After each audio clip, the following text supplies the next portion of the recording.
शहादा तालुक्यातील लोहारा गावातील राम ओमकार माळी या शेतकऱ्याच्या गोठ्याला रविवार रोजी दुपारी अचानक आग लागल्याने गावात एकच धावपळ उडाली। सरपंच देवसिंग महाले, पोलीस पाटील तसेच ग्रामस्थांच्या मदतीने तब्बल 2 ते 3 तासाच्या अथक प्रयत्नाने आग आटोक्यात आणण्यात आली।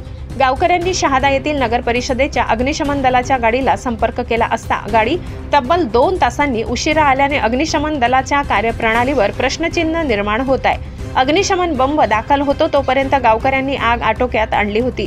अग्निशमन दलाची गाडी फक्त अर्धीच भरलेली होती अशी माहिती मिळाली आहे। अग्निशमन गाडी उशिरा आल्याने गावातील नागरिकांनी रोष व्यक्त केला।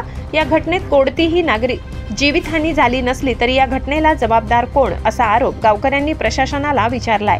आगीत गोठ्यात बांधलेल्या 2 म्हशी गंभीर जखमी झाल्या असून त्यांची प्रकृती चिंताजनक आहे।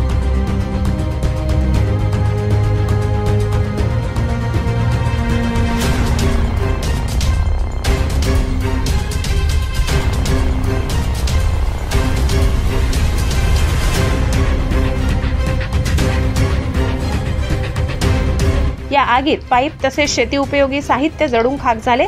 गोठ्याच्या शेजारीच असलेल्या विनोद सरदार पवार, कैलास सरदार पवार यांच्या घराचे ही आग लागल्याने घरातील साहित्य जळून लाखोंचे नुकसान झाले। घटनेचा पोलीस प्रशासन व महसूल विभागामार्फत घटनास्थळाचा पंचनामा केला असून शेतकरी व गरीब कुटुंबांना लवकरात लवकर भरपाई मिळावी अशी मागणी केली आहे। विनोद सरदार पवार, लोहारा। काय झालं होतं?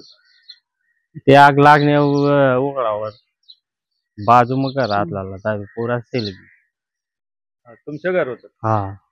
काय काय जळालंय? बटाना दाना पानी बट कपड़ा लत्ता। काय काम करतात? मजुरी कर पैसे तरी कितीचं नुकसान झालंय तुमचं? तरी भी 2-1 लाख मागणी काय सरकारकडनं तुमची? मैंने काय आता सरकार दी मजुरी आज आमला भेटे ना आता महत्व काम करणार आहे।